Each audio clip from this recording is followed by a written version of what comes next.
Hello, everybody. Welcome. It's another edition of Let's Talk Broncos. Zach and I are in the swing of things off-season edition here at Let's Talk Broncos.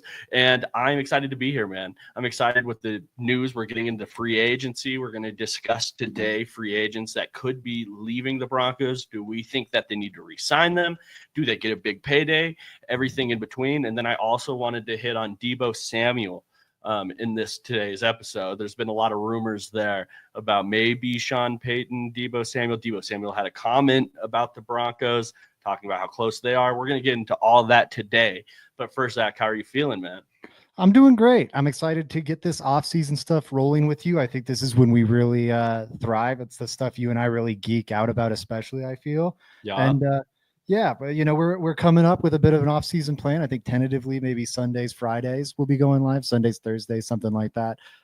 So yeah, hoping to get back more regularly in the swing of this and providing you guys some great Broncos talk. So keep swinging by. Dude, I'm excited for it too. Please, guys, like Zach said, this is where I feel we thrive at Let's Talk Broncos. Not even just Zach and I, but we also have a plethora of writers and podcasters on this channel. Make sure you guys are checking out all of them. Great draft coverage coming your way. Awesome free agent coverage coming your way.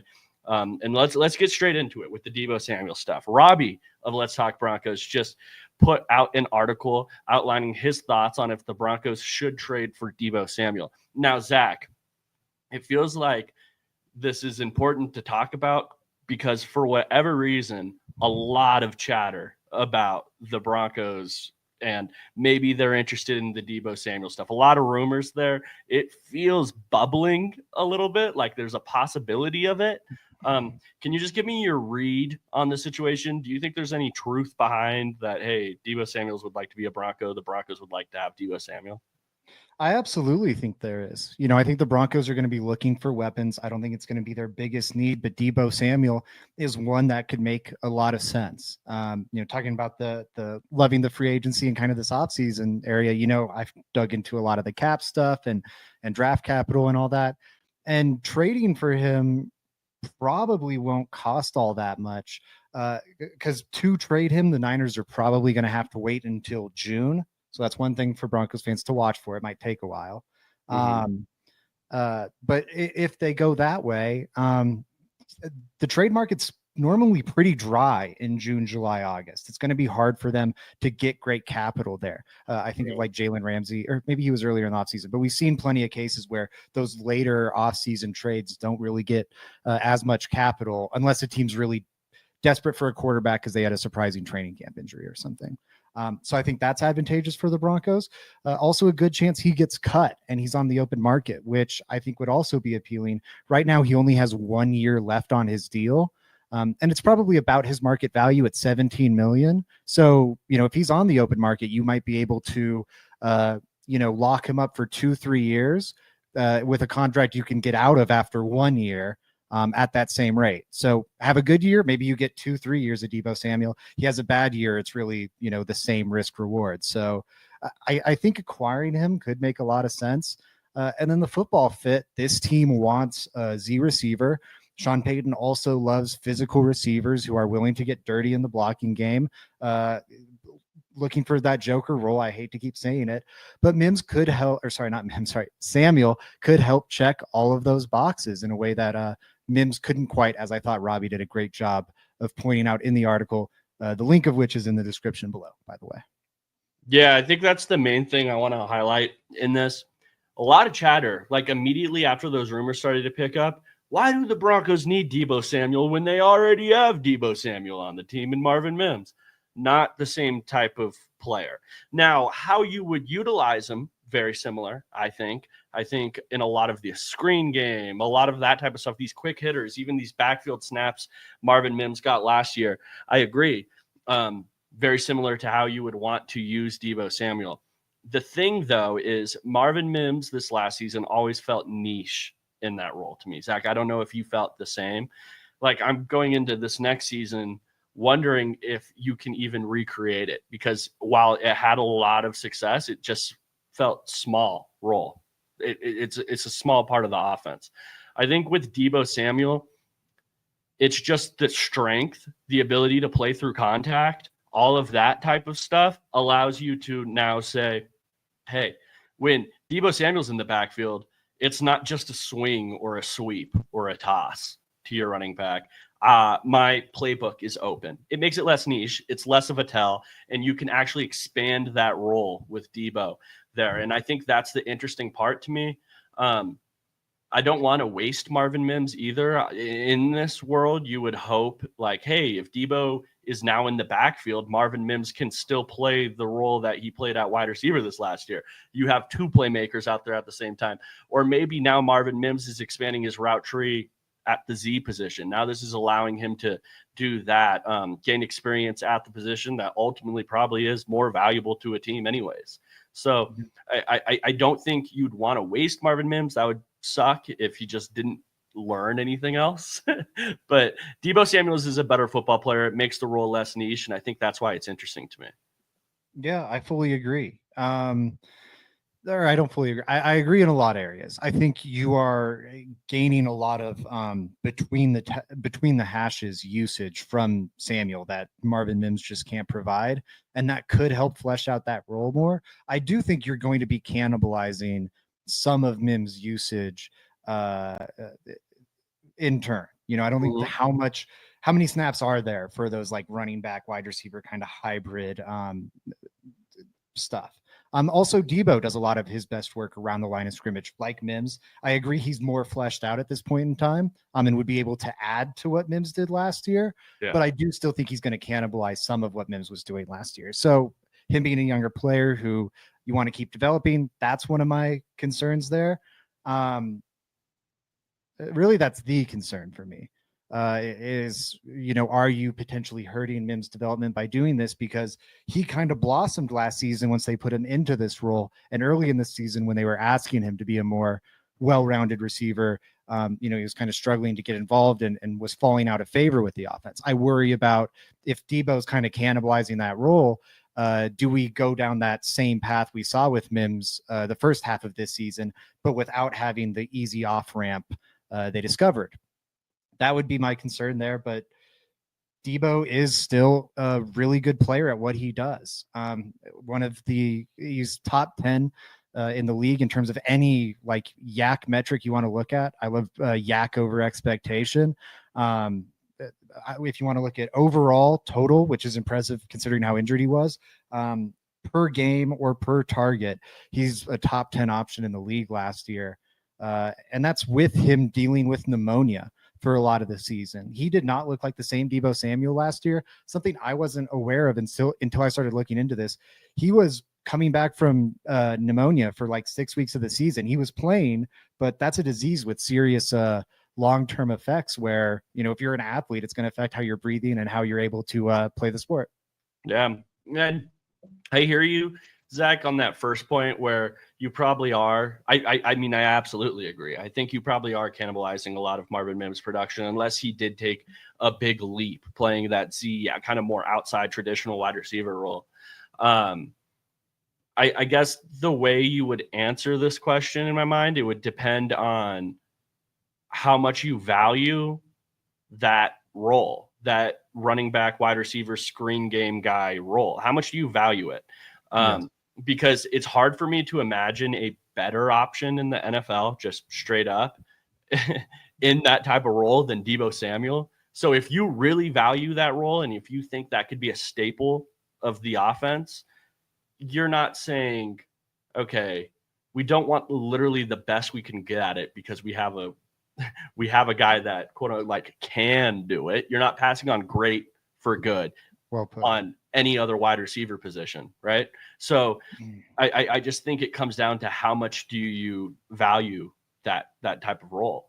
Is it no longer niche? Can they expand on it? Is it a staple of your offense? If you say yes to that, you probably should say, I'm fine cannibalizing some of Marvin Mims' stuff to get the great option here. I think that's a great point. Last one I'll add on this just to put a pin on it to highlight how different these two players are. Marvin Mims is 5'11", Deebo Samuel is 6 foot, nearly identical heights. Deebo Samuel weighs 30 more pounds. Yeah. He's 215. Marvin Mims is 185. Marvin Mims ran near a 4.35 40-yard dash. Deebo Samuel ran a 4.5 40-yard dash. So, similar role stuff, but to your point, very different players. Yeah, Debo's more of a running back in open field. Marvin Mims is still just kind of a speedster wide receiver in open field. It's different. Yes. Okay, cool. So we tackled the Deebo Samuels topic. If I would love to hear your guys' opinion. If you guys are listening to this, please leave a comment and let us know how you feel about Deebo Samuels. Is this a trade you would make? Maybe it's like a fourth or fifth rounder. Zach, does that sound about right for a Deebo Samuels? Yeah, I mean, if they're going to trade him, I think it's got to be something on day 3. I don't know how hot the market will be when it comes time to trade him in June. We're after free agency, we're after the draft. A lot of the people that have looked to make wide receiver additions have already made him at that point in time. And to the points we've kind of just laid out with Deebo needs the right fit to be maximized. If you're going to be paying $18 million for the guy plus a draft pick for only 1 year of him, you better feel like it's a good fit. I don't think there's going to be that many partners at the dance. Could be a 6th, a 7th wouldn't shock me. Cool. I think you hit the nail on the head there. Let's move on into the free agents section of the show. The Broncos have, I think it's a total of 19 impending free agents. Some of them are like not actually free agents, like Jaquan McMillan, for example. He'll be back on the team. But let's get through this. I wanted to start off with the linebackers, and I want to start off with Barton and Stranad. Both of them got snaps this last season, Zach, and they're both impending free agents. Would you re-sign either of them, or would you hit the market and say, hey, I can find better? I think the Broncos are going to have to find 3 linebackers this year. They've got 3 spots to fill. I guess it's the right way to look at it. With Singleton being one of the most likely cut candidates on the roster, not only are you potentially down Sternad and Barton, but you're probably down Singleton. You're going to need to find some bodies in that room.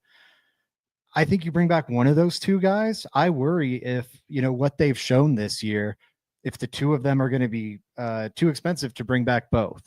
I don't know if they really mesh as a starting unit. I know they were fine this season, but I think they're a little lighter as a tandem than you'd ideally have there. And they were having Sternad on a vet. They had Sternad on a vet minimum with no guaranteed money last season. They had Cody Barton on like a $2 million deal with little to no guarantees last season. Both those guys, I think, signed for more than that now. The combined $3 million or so, no guaranteed money. And now this season, both of them probably signed for $3 million plus. Mm-hmm. So I think you bring back one, we know this guy, we know he fits in the defense. We're going to have to find other bodies, whether it be through the draft, through an outside free agent, but let's not keep ourselves totally caught with our pants down. Let's sign back at least one of these guys. I think ideally that's Cody Barton.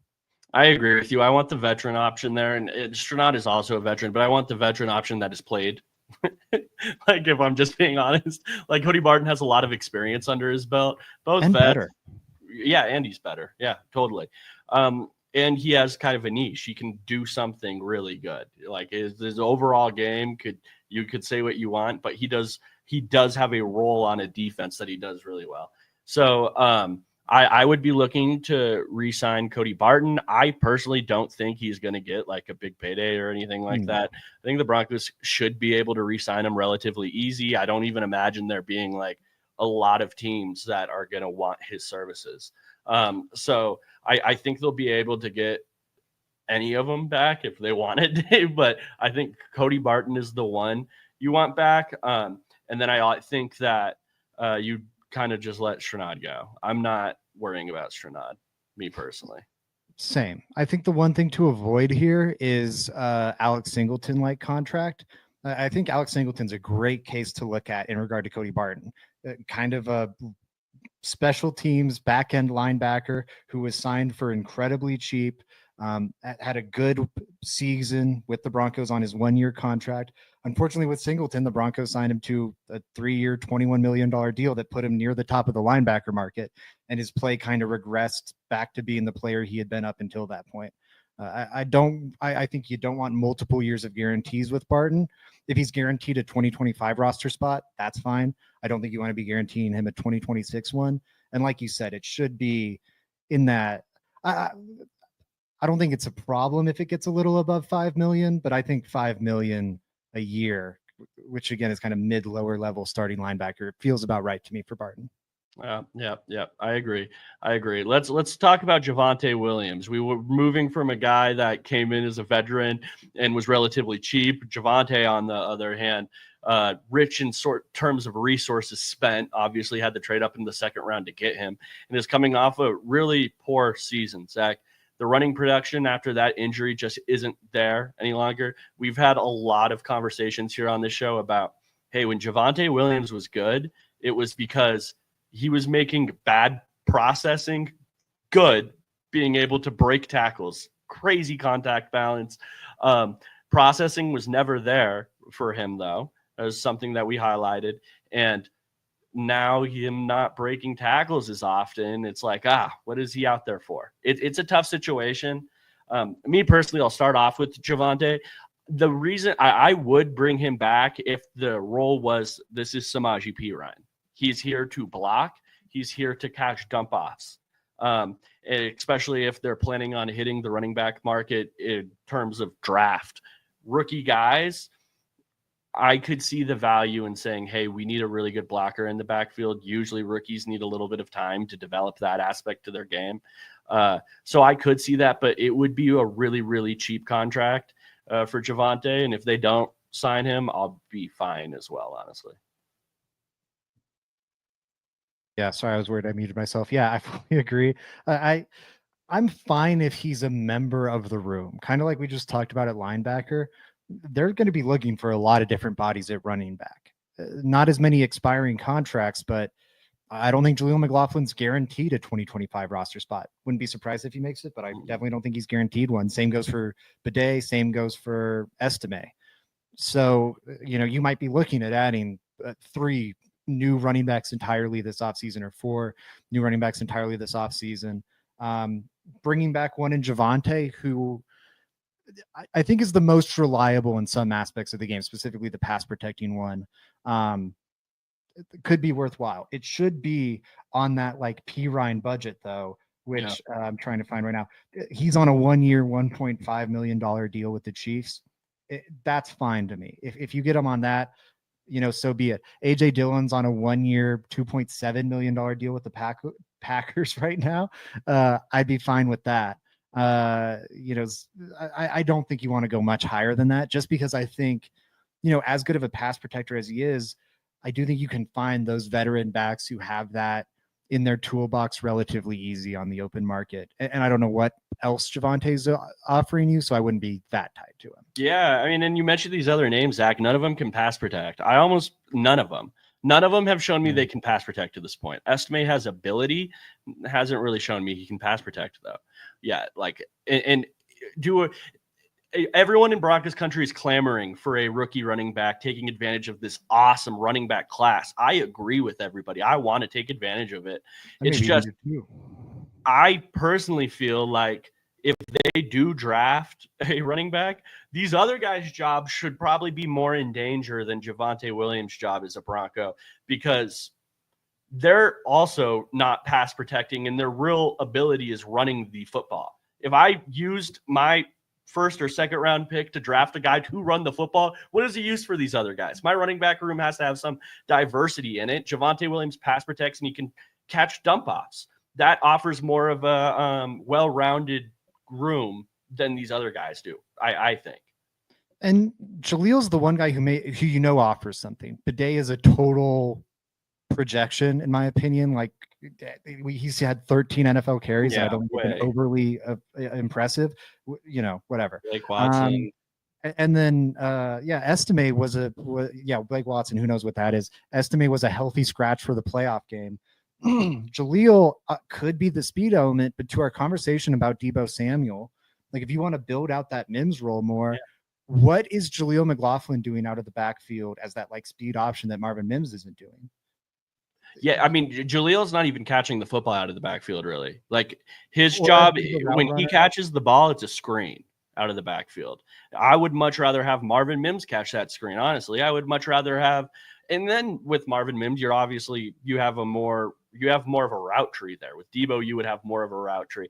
Deebo might even be better at running. Like, he might just be as good at Yes. running the football. Like, that's something. He is.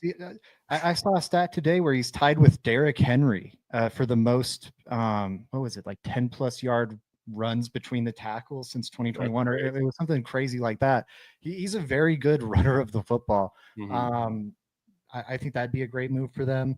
And yeah, like Mims, he can do those outside pitches or whatever you're giving to Jaleel. Sweeps. If you don't find that speed option elsewhere in the draft or free agency, the Broncos should add at least one body, maybe two in the draft. Yeah. If you bring back Javonte with that as like to be the number 3 guy in the room, a vet who you can trust with like the pass protecting stuff on a 3rd and 17 or whatever, I'm not going to have any issues with that. That's fine. Yeah, no, I think we're in lockstep there. This quarterback room, though, Zach, great friends, man. Great friends. You see them vacationing together. Their wives are on TikTok taking videos with all of them. Like, this group is very tight knit. That being Bo Nix, Zach Wilson, and Jarrett Stidham. It seems like literally legit friendship there. They hang out with each other all the time. Both Wilson and Stiddy, though, incoming free agents for the Broncos. Who are you picking here? Do you think there's still a chance that the Broncos sign both of them? I have a hard time believing that. Give me your thoughts. I'm with you. I think the two of them are probably too expensive at this point to justify one of them being your number 3 quarterback. Mm-hmm. That said, it's crazy. I might prefer Zach Wilson out of the two. If you think you can develop, not that I think you're going to develop him into, top 2 worthy pick guy, but maybe you can develop him into a solid enough backup that one of these teams views him as a Baker Mayfield, Sam Darnold, worthy reclamation project. Yep. Maybe you get a 5th round pick for it down the line, either through compensatory means, he leaves in free agency, signs a decent deal elsewhere, or via a trade. I think it's possible. And it's upside that I just don't think Stidham offers. I don't think they're markedly different options in terms of how reliable they are. Like Zach Wilson obviously has had a rough stint in the NFL. I don't think him with Sean Payton coaching and running the show and this offensive infrastructure and everything, I don't think is markedly worse than Jarrett Stidham. So I'd lean that way. That said, to my point about Baker Mayfield and Sam Darnold, I wouldn't be surprised if a team is ready to do that right now and pay him $10 million a year or whatever, which to me, that's what Darnold got from the Vikings this year. To me, that'd be a little rich for my blood. And I'd, say best of luck to you, Zach. I'll hopefully get a comp pick for letting you walk and, bring back Stidham on the cheap. You got him for $5 million a year. I can't think of many reasons why his value would have climbed over these past 2 seasons. The Broncos signed him at that number, which was like, yeah, you're a backup. You're an upper end backup with the potential of starting. That's not what he's been over these past 2 years. So I think you could probably get him around that same number, maybe even cheaper. He'd be my safety net because like the relationship in that room is so good. And Bo Nix isn't so raw that I'm like, oh, you got to get a Joe Flacco in there or some 35-year-old vet to mentor the kid. I'd rather just keep the vibes good. Yeah, and honestly, I think after the rookie season Bo Nix just had, it kind of kills the value of Stidham, the mentor role in that. At least Bo Nix has taken that leap forward to where I don't think Jarrett Stidham is offering much in a mentorship, especially when you're bringing back Davis Webb is back at quarterback coach this next year. Now, if Davis Webb left somewhere, I might be looking at, okay, maybe Stidham should stay around a little more. I want the veteran kind of presence in the room more. I just don't see that valued. I would much rather want Zach Wilson in this room for the exact reason you said, Zach. I could see a scenario where, hey, Bo Nix is out for 3 weeks. Zach Wilson comes in. Sean Payton showed us this year he can put together a pretty efficient offense without even really having to do much straight drop back. Maybe he has a couple games where it's 250 yards, 2 touchdowns, 280 yards, a touchdown. And all of a sudden teams are calling, hey, I got a I got a 4th-round pick for that backup quarterback of yours. I got a 3rd-round pick for that backup quarterback of yours. I could see that type of situation with Zach Wilson here, especially. I mean, I don't think anybody's doubting the talent the kid has. A lot of like he went number 2 for a reason, right? So if teams are going to be able to look at that and start to see some production with the talent, I could definitely see a trade. I just think that's a lot more of an appealing option. But you made a great point about the price tag. I don't know the difference there. Yeah, GMs love holding on to their draft crushes, and there were numerous GMs that had Zach Wilson ranked above Trevor Lawrence. There's going to be love for him out there, and hopefully they're still in wait and see mode. But I'm with you. If you give them just a glimpse of hope, I think it could chum up the water for the Broncos in a favorable way. Well, let's move over to the defensive side of the ball, Zach. I think this is the most high-profile free agent this year for the Broncos, and that's DJ Jones. Defensive line had a tremendous year for the Broncos. He's been pretty good the whole time as a Bronco. I mean, the season before this, a lot of people were complaining he played out of position a lot during it, playing a lot of nose. I think DJ Jones is a hell of a player. Zach, do you think this is a guy that the Broncos can bring back? Man, I hope so. I think it might be a little tricky with Zach Allen coming up, Nick Bonito coming up. You're going to have to pay those guys. I think the hope would be, if you re-sign Zach Allen, re-sign Nick Bonito, those inflated cap hits won't be hitting until 2020. The extensions, the new money won't be coming in until 2026. Mm-hmm. And we also see these deals typically backloaded. DJ Jones is 31 years old now. Maybe you can think, hey, we can afford to pay DJ Jones a 2-year deal because we're still not paying all that much for these other pieces in 2025 and even 2026. And then at that point, he's 33. We're able to let him walk. Hopefully, we've drafted some replacements and we can keep chugging or keep churning, whatever. I would love to bring him back. He was so awesome this year. I think he was like the unsung hero of this Broncos defense. He was just absolutely nails in the run game, top 10 in the league in run stuff, win rate, whatever it's called. Just an amazing presence there. And then was a really good pass rusher too. I thought one of the best pass rushing seasons of his NFL career. The D tackle market has just gone up so much. I worry he's, in that like 15 to maybe 20 range. There's going to be a lot of teams in the NFL that want his run defense plus pass rushing ability on their team. If I had to bet, I'd say he walks. But if I was the Broncos, I'd be really, really trying to get him back on like a, 2-year 30. That's probably as high as I'd go, like 2-year $30 million deal, pretty guaranteed. So you're going to be on our roster for those 2 years, get the money. Maybe even it's more of like a 3-year $40 million deal or something like that. And that last year's funny money that we probably don't see.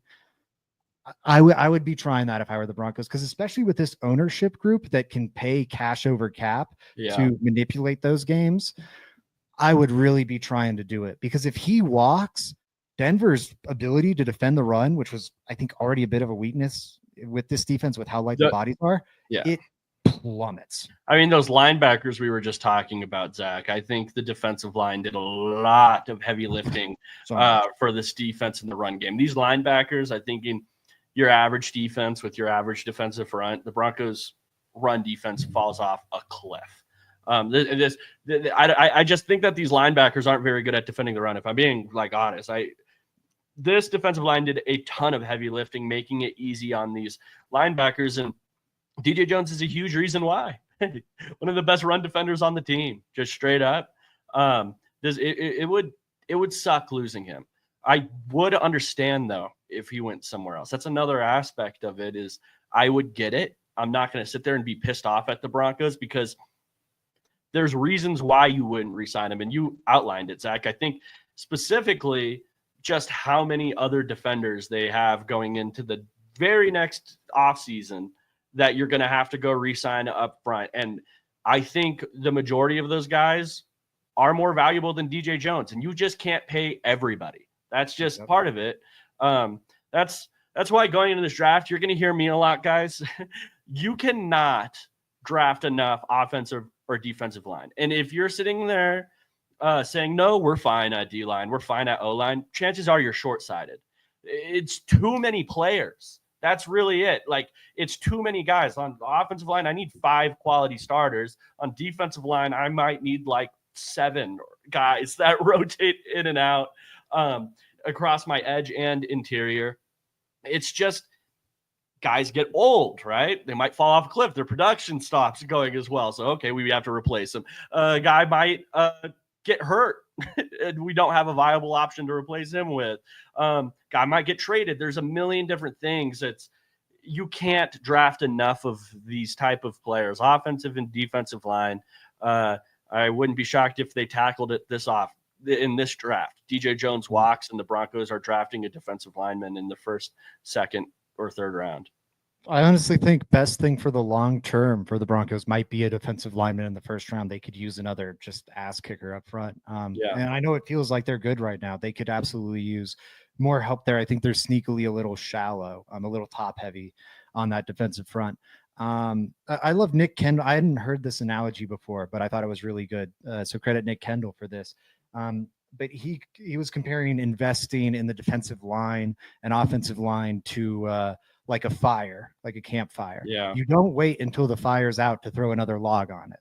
That does fucking nothing. While it's still rolling, while you have some heat going, throw another log on there, keep that fire running hot, and don't let it become a problem. That's why the Eagles always have a good offensive line and defensive line. Every single year since 2015, at least, they've had a good offensive and defensive line. And I bet they're the only team in the NFL that can say every single season they've had good on both sides. Yeah, every single down, it's affecting the football game too. It's different. Like a corner, I only need one of them, but really they're only affecting pass downs like the majority of the time. Defensive line, I'm stopping the run, I'm helping the pass. Same with the offensive line. Like they are the reason the football team is operating in a lot of facets. So I love that analogy as well. Shout out to Nick Kendall of Mile High Huddle if you guys want to go check out his work.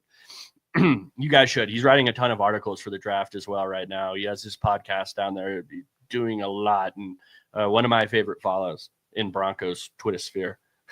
Let's do some quick ones here. I don't think these guys need to be talked about as much as the guys we talked about prior, Zach. Lil Jordan Humphrey, though, is a guy I think he has a very niche role on this team, especially in the running game.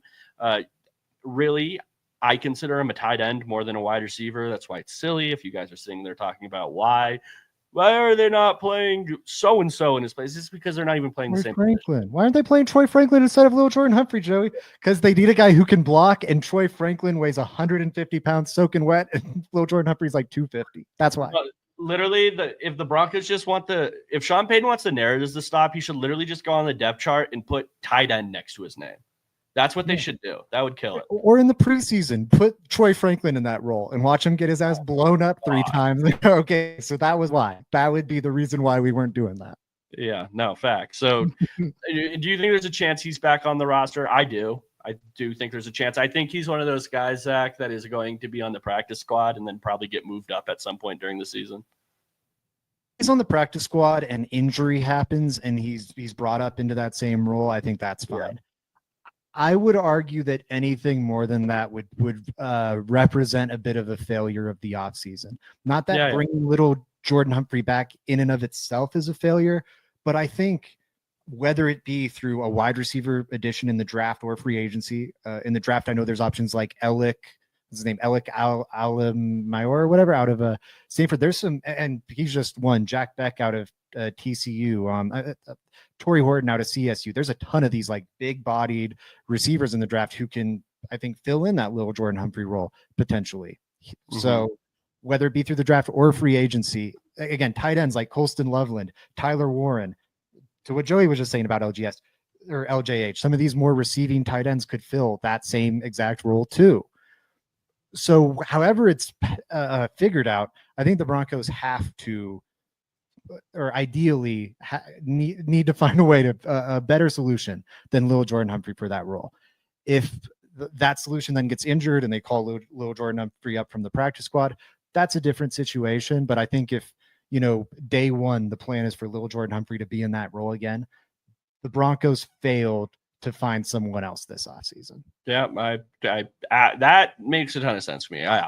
I wouldn't be shocked to see him just back on here because the Broncos didn't find their option. It wouldn't shock me, but you did say it right. That would represent that, hey, the Broncos just weren't able to find a quality player, and that's like just them failing in so it's part of the offseason a little bit, right? You weren't able to replace this guy. He's a replaceable type player.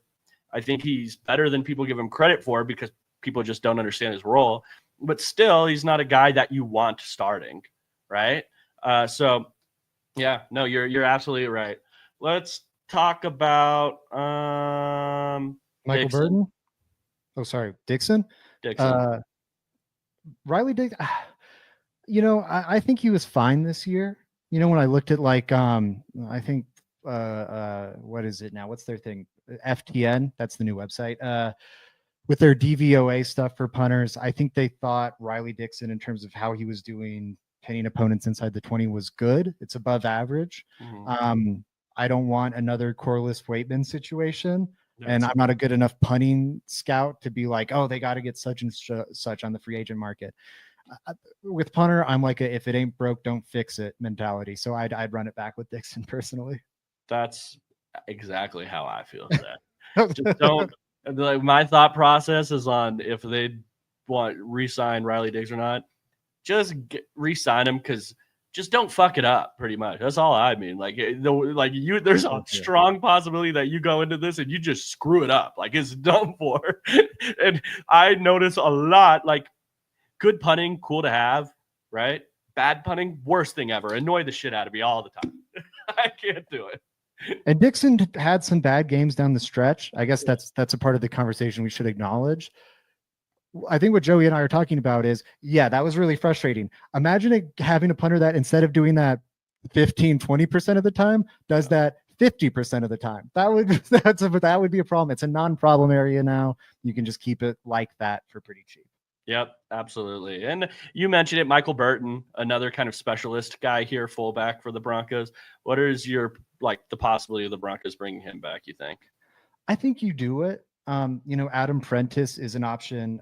He was actually here for a training camp before signing with the Saints. So that Peyton would have familiarity with him. Brizzy will have familiarity with him.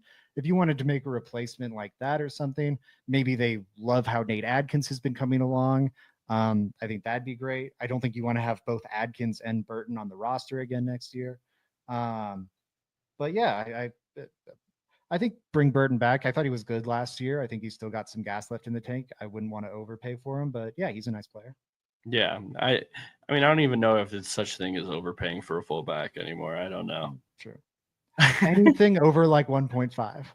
Yeah, exactly. 1.6 where you could be gone, buddy. No, 5. Yeah. But anyways, guys, this was fun. I mean, we could touch on Matt Pert, Lucas Kroll a little bit. I don't think either is like huge priorities. I would like Matt Pert back. I thought he was nice. He impressed. Yeah, and I think he offered versatility to this team a little bit because in the preseason they had him playing guard. His preseason tape at tackle was phenomenal. In the season, not as great playing that extended tight end role they had him, but it was fine. I would like to bring him back. Lucas Kroll could be gone. It doesn't really bother me either way. This is one where he should probably be gone. He doesn't offer pretty much anything for the Broncos at this point to me. He's in the little Jordan Humphrey category where like, if this guy's on the roster again next year and it's not like injuries forcing it, it's probably a failure of the front office. The last thing I'll add really quick, we didn't touch on Jaquan McMillan and Dondre Tillman. As Joey said, those guys aren't really free agents. They're ERFAs. If you ever see that, ERFA is an exclusive rights free agent. What that means is the Broncos will have an option to offer those guys a vet minimum contract. If the Broncos want to do that, which, yeah, they probably would like to offer a vet minimum to Jaquan or Dondre Tillman to keep them, those guys are automatically signed to that. There's no negotiating. No other teams can bid, whatever. It's, do you want this guy for a minimum salary? Yes, he's yours. So those guys will be coming back. There's only one restricted free agent, and it's the long snapper. I don't think we need to talk on that. I don't know, Zach. Are you matching? No.